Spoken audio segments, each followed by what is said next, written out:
হ্যাঁ, শ্যামলদা, অনির্বাণ হ্যাঁ বলছিলাম। হ্যাঁ হ্যাঁ, বলুন বলুন। আজকে তো আপনাদের শুনানি হলো, কি হ্যাঁ, হলো আজকে? দেখুন আজকে সরকার পক্ষের আইনজীবীরা বলেছেন, হ্যাঁ। এবং একটা জিনিস খুবই খারাপ লাগছে, হুম। সেটা হচ্ছে সরকার পক্ষ মানে নামি দামি সব আইনজীবীদের নিয়োগ করেছেন। হুম। আজকে অভিষেক মনু সিংভি অনলাইনে ছিলেন, হুম। কপিল সিব্বাল ছিলেন, তারপরে আপনার রাকেশ দ্বিবেদী ছিলেন, হুম। হাফিজা আহমেদি ছিলেন, হুম। তারপরে আপনার মানে যত নামি দামি 25 লাখি 30 লাখি হুম। ব্যারিস্টার, সিনিয়র অ্যাডভোকেট, তাদের সকলকে নিয়োগ করেছেন। কি হুম। কারণে? এবং আমার আপনার করের টাকায়, রাজকোষের টাকায়। হুম। এবং কি কারণে নিয়োগ করেছেন? যাতে কর্মরত এবং অবসরপ্রাপ্ত কর্মচারীরা হুম। তাদের ন্যায্য প্রাপ্যটা না পায়। হুম। ন্যায্য প্রাপ্যটা আটকানোর জন্য তারা রাজকোষে কোটি কোটি টাকা খরচা করছে, এই সব নামি দামি মহার্ঘ আইনজীবী নিয়োগ করছে। হুম। তা আজকে সরকার পক্ষ তাদের বক্তব্য রেখেছেন, এবং সেই একই বক্তব্য হুম। যে all India consumer price index মেনে ডিএ তারা দেবেন না, তারা দিতে বাধ্য নন। হুম। 2 নম্বর, কেন্দ্রীয় হারে তারা ডিএ দিতে বাধ্য নন, দেবেন না। হুম। 3 নম্বর হচ্ছে ডিএ সব মিটিয়ে দিয়েছেন, বাকি কিছু নেই। 4 নম্বর হচ্ছে যে ডিএ দিতে গেলে যে টাকা লাগবে, তার জন্য রিজার্ভ ব্যাংকের কাছে ঋণ নিতে হবে, হুম। তার জন্য লেজিসলেটিভ অ্যাসেম্বলিতে অনুমোদন নিতে হবে, সে দীর্ঘ প্রক্রিয়া, হুম। কাজেই সম্ভব নয়। হুম। এখন আমাদের এবং আরেকটা বিষয় যে তারা মহামান্য কলকাতা হাইকোর্ট যে রায় দিয়েছিলেন, DA is a fundamental right of the, hmm. মানে legally enforceable fundamental right of the employees, hmm. সেখানে ফান্ডামেন্টাল রাইট বিষয়টা সরকার পক্ষ আপত্তি করেছেন। হুম। তা সেখানে আমরা তো আমাদের পিটিশনে তো কখনো ফান্ডামেন্টাল রাইট হিসেবে আমরা চাইনি। হুম। আমরা চেয়েছিলাম DA is a legally enforceable right, hmm. Hmm. এবং সেটা 2018 সালে মহামান্য কলকাতা হাইকোর্ট সে রায় দিয়েছিলেন। হুম। কিন্তু 2022 সালের 20 মে যে রায় হয়, হুম। সেখানে তার সঙ্গে ফান্ডামেন্টাল রাইটটা যুক্ত হুম। করেন। এটা মহামান্য কলকাতা হাইকোর্টে যুক্ত করেছিলেন, হুম। আমাদের হুম। পিটিশনে ছিল না। হুম। যার ফলে ফান্ডামেন্টাল রাইটটার ব্যাপারে আমাদের জেদাজেদি করার কোনো অবকাশ নেই, হুম। কারণ হুম। আমরা তো শুধু চাই যে কর্মচারী এবং অবসরপ্রাপ্ত এবং বর্তমান কর্মচারীরা হুম। তাদের ন্যায্য প্রাপ্যটা পান, হুম। আইনগতভাবেই পান। হুম। তা আজকে সরকার পক্ষের আর দ্বিতীয় বিষয় হচ্ছে, আমরা কখনো পিটিশনে কেন্দ্রীয় হারে ডিএ দিতে বলিনি। হুম। আমরা বলেছি all India consumer price index মেনে ডিএ দিতে। হুম। এবং আজকে মাননীয় বিচারপতিরা সরকার পক্ষকে বলার সমস্ত সুযোগ দিয়েছেন, যাতে করে ওনাদের 3জন বলেছেন আজকে, হুম। তা যাতে করে দীর্ঘ সময় বলেছেন, যাতে করে এই প্রশ্নটা পরবর্তীকালে না ওঠে যে পিটিশনার বা সরকার পক্ষের বক্তব্য না শুনেই রায় হয়ে গেছে। মানে অর্থাৎ আজকে তারা, সরকার পক্ষের বক্তব্যটা শেষ হলো? হ্যাঁ, সরকার পক্ষের বক্তব্য শেষ হলো, হুম। এবং মাননীয় বিচারপতিরা দুটো উল্লেখযোগ্য প্রশ্ন করেছেন সরকার পক্ষকে। হুম। 1 নম্বর হচ্ছে যে all India consumer price index যদি আপনারা না মানেন, হুম। তাহলে আপনারা ডিএটা কিসের ভিত্তিতে দেবেন, হুম। আপনাদের ভিত্তিটা কি? হুম। এবং দ্বিতীয় একটা বিষয় যেটা সরকারি আইনজীবীরা তুলেছিলেন, সেটা খুবই হাস্যকর ব্যাপার, হুম। যে 5th pay commission, 6th pay commission সবই তৈরি হয়েছে হুম। 1980 সালকে 100 point all India consumer price index ধরে। আচ্ছা। 1/1/2006 যেটা পৌঁছেছিল 536 পয়েন্টে। হুম। তো ওনারা বলতে চাইছেন এটা নাকি ফিক্সড, হুম। এটা আর বাড়েনি কমেনি। তা আচ্ছা। মুশকিল হচ্ছে যে all India consumer price index প্রতি মাসে বাড়ে বা কমে। হুম। বিভিন্ন রাজ্যের যে জিনিসপত্রের দাম, হুম। সেই জিনিসপত্রের দামগুলোর গড় করে প্রতি মাসে all India consumer price index তৈরি হয়। হুম। এবং যেহেতু প্রতি মাসে শ্রমিক কর্মচারীদের ডিএ দিতে গেলে তো সমস্যা হবে, হুম। এই জন্যে একটা গড় করে নিয়ে 6 মাস অন্তর, মানে বছরে 2 বার হুম। হুম। ডিএ দেওয়ার নিয়মটা করা হয়েছে এটা হয় শ্রমিক নাকি কর্মচারীদের। কখনো যে বাড়েওনি কমেওনি, এসব ছেদ যুক্তি হ্যাঁ, সরকারের? ছেদ শুধু না, খুব হাস্যকর যুক্তি। হুম। এই ধরনের নামি দামি ব্যারিস্টাররা যদি এই কথা বলেন যে অল ইন্ডিয়া কনজিউমার প্রাইস ইন্ডেক্সটা হচ্ছে স্ট্যাটিক, হুম। সেটা গতিশীল নয়, সেটা পরিবর্তনশীল নয়, হুম। তাহলে মানে হাসির উদ্রেক হয়। তা যাই হোক, আজকে যা মাননীয় বিচারপতিরা দীর্ঘদিন, ধরুন 2022-এর হুম। হুম। 28শে নভেম্বর থেকে, হুম। তো আমরা শুধু তারিখই পেয়ে যাচ্ছিলাম, হুম। মামলা তো কোনো বেঞ্চ শুনছিলেন না। না। তা এই জাস্টিস করলের বেঞ্চ আসার পরে 25শে মার্চ এবং তারপরে গত 14 এবং 16 মে, হুম তারপরে আজকে গতকাল হয়েছে, আজকে হয়েছে এবং আগামী দিন হচ্ছে। হুম এবং সুপ্রিম কোর্টের ক্ষেত্রে সুপ্রিম কোর্টে এত মামলার চাপ হুম যে সেখানে একটা মামলাকে এত দীর্ঘ সময় দেয়া ঠিক। এবং পর পর, হুম কাজেই আমরা মনে করছি যে মহামান্য সুপ্রিম কোর্টের এই জাস্টিস করল এবং এই বেঞ্চটা নিষ্পত্তি এটা চাইছেন। তাড়াতাড়ি এই মামলাটা নিষ্পত্তি করতে চাইছে। হুম হুম হুম। এবং আমরা আবারও বলছি, আমরা চূড়ান্ত আশাবাদী। আচ্ছা, কালকে তো আপনাদের পক্ষ থেকে আইনজীবীরা বলবেন, হ্যাঁ কিন্তু একটা জিনিস খালি শ্যামলদা আপনাদের জিজ্ঞাসা করি, আপনারা তো ছিলেন আজকে ওখানে, শুনানির হ্যাঁ সময়ও ছিলেন, যেটা হচ্ছে যে এই যে যে নির্ধারিত তারিখের মধ্যে রাজ্য সরকার দেয়নি ডিএটা, হ্যাঁ তো সেটার জন্য যে কন্টেম্প মামলা হলো, তো তার কি হলো? হ্যাঁ, এখন বিষয়টা হচ্ছে, এটা অনেক কর্মচারীও প্রশ্ন করছেন, হুম বা বিভিন্ন সাংবাদিকরাও প্রশ্ন করছেন। হুম গত 16ই মে মহামান্য সুপ্রিম কোর্ট একটা ইন্টারিম অর্ডার দিয়েছিল, অন্তর্বর্তীকালীন নির্দেশ, হুম এবং সেই অন্তর্বর্তীকালীন নির্দেশে 6 সপ্তাহের মধ্যে হুম জুলাই 2009 থেকে ডিসেম্বর 2019 পর্যন্ত বকেয়া ডিএ এআইসিপি মেনে যা ছিল তার 25% বা 25% দিয়ে দিতে বলেছিল। হুম। এখন মহামান্য সুপ্রিম কোর্ট একেবারে পূর্ণাঙ্গ রায় দিয়ে দিতে চাইছেন, আচ্ছা। অর্থাৎ মামলাটার ইতি করে দিতে চাইছেন।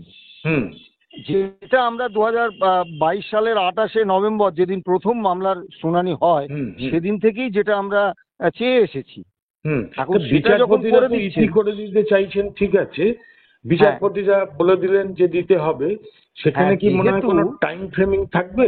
হ্যাঁ, সেটা তো রায় না হওয়া পর্যন্ত বলতে হুম পারবো না। এবং যেহেতু মূল মামলার শুনানি করে চূড়ান্ত রায় দিয়ে দেবেন, হুম। সেহেতু ইন্টারিম অর্ডারটার আর খুব বেশি গুরুত্ব গুরুত্ব থাকছে থাকছে না না। আর কি। হুম হুম তাও আজকে বিচারপতিরা বলেছেন কপিল সিব্বালকে হুম যে মিস্টার সিব্বাল, আপনারই তো লোক, আপনারই তো তাদের খাওয়ান, খেতে দিন, হুম তাদের কিছু দিন, হুম এটা বলেছে। হুম কিন্তু যেহেতু মূল মামলার শুনানি শুরু হয়ে গেছে, হুম। ইন্টারিম অর্ডারটার আর খুব বেশি গুরুত্ব থাকে না। আচ্ছা আচ্ছা আচ্ছা। তা সে কারণেই আর ওই আদালত অবমাননার মামলাটা নিয়ে কোনো কিছু হয়নি। হুম এবং আমরা এটাই চাইছিলাম যে সুপ্রিম কোর্টে শেষ বা অন্তিম রায় হোক। হুম। হ্যাঁ, এই ইন্টারিম একটা রায় হয়ে তারপর আবার মামলা দীর্ঘদিন ধরে 2 বছর 4 বছর ধরে চলবে, তাদের তো হ্যাঁ। কর্মচারীরা ক্ষতিগ্রস্ত হবে না, না না, কর্মরত এটা তো কর্মচারীরা তো আপনি একই।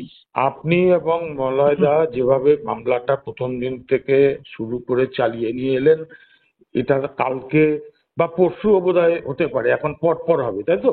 হ্যাঁ হ্যাঁ হ্যাঁ মানে এটার একটা নিষ্পত্তি হলে কর্মচারীরাও, বিশেষ করে পেনশনার যারা, তাদের তো কঠিন অবস্থা, হ্যাঁ, তারাও একদম। একটু পাবে। অনেক পেনশনার তো মারাও গেছেন। আপনি বলুন তো, যারা দীর্ঘ মানে হুম হুম জীবনের মূল সময়টা হুম যখন তাদের মানে তাদের শ্রম পরিশ্রম রক্ত ঘাম, হ্যাঁ, সরকারি কাজে তারা দিলেন, হুম। এবার সেই মানুষগুলো পেনশন পাচ্ছেন খুব সামান্য, তাদের প্রাপ্যটা সরকার আটকে রাখতে চাইছে। কতটা অমানবিক একটা সরকার হতে পারে আপনি ভাবতে পারছেন? 100 বার।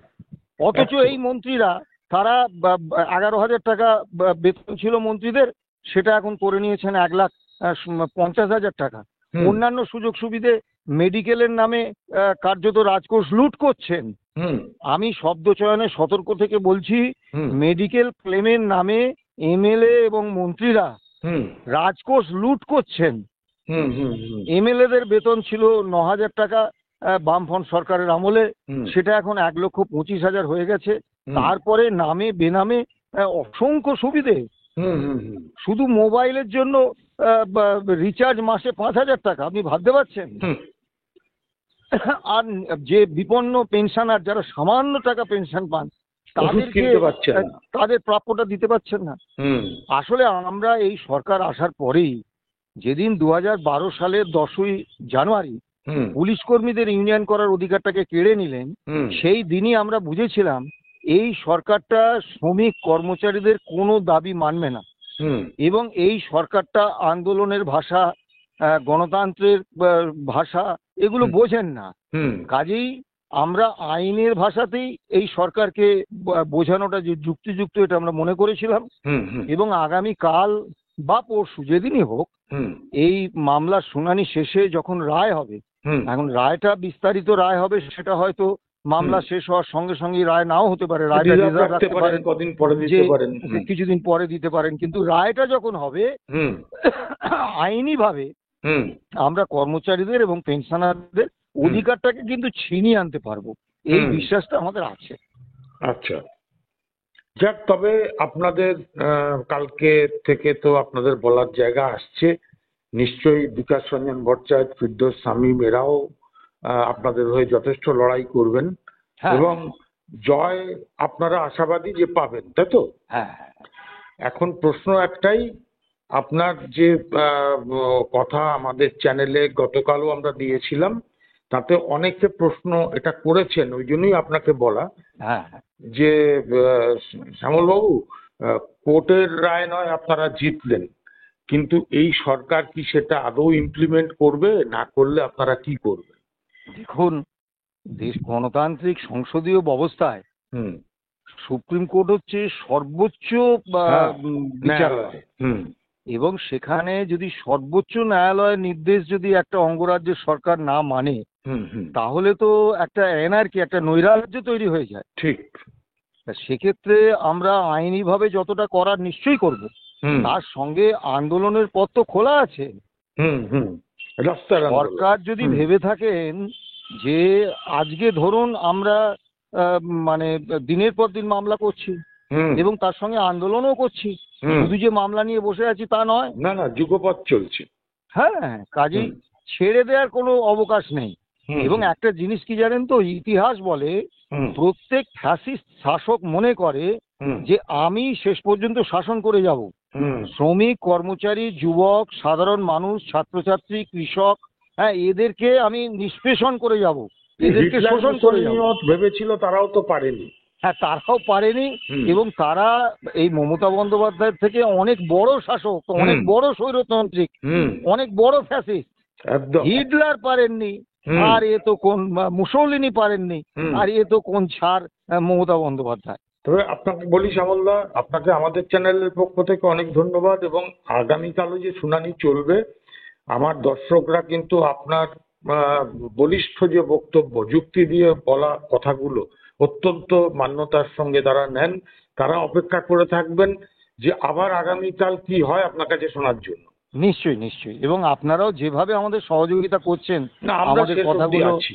পৌঁছে দিচ্ছেন মানুষের হুম। কাছে, হুম। হ্যাঁ, তার জন্য আমরা কৃতজ্ঞ। হ্যাঁ না না, আপনারা লড়ে যান, আমরা পাশে আছি, এবং আমরা চাই এই সমস্যার একটা সমাধান খুব দ্রুত হোক, যেটা মহামান্য বিচারপতিরা উদ্যোগ নিয়েছেন। বিচারপতিদেরও কুর্নিশ জানাই, এবং আপনারা যারা এই মামলাকে আজকে এতদূর নিয়ে এসে জয়ের মুখে এনেছেন, আপনাদেরও প্রণাম জানাই। ভালো থাকবেন দাদা। হ্যাঁ হ্যাঁ।